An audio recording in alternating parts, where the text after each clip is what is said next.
Today we have a lot of animals, some farm animals and some wild animals. Let's learn their names one by one. Are you ready? Let's start. First we learn some animals' name. The first animal is a hippopotamus. This is a hippo. The next animal is a rhinoceros. This is a rhinoceros. The next animal is a lynx. This is a lynx. The next animal is a lion. A lion is the king of forest.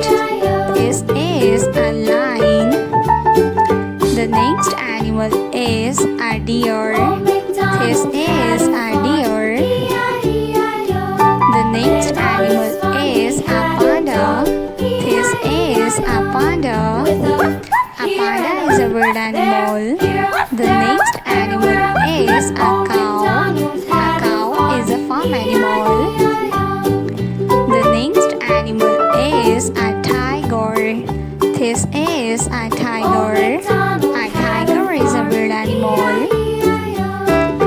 The next animal is a sheep. This is a sheep. Elephant. This is elephant. Let's learn some sea animals' name. The first sea animal is octopus. This is octopus. A shark. This is a shark. A pufferfish. This is a pufferfish.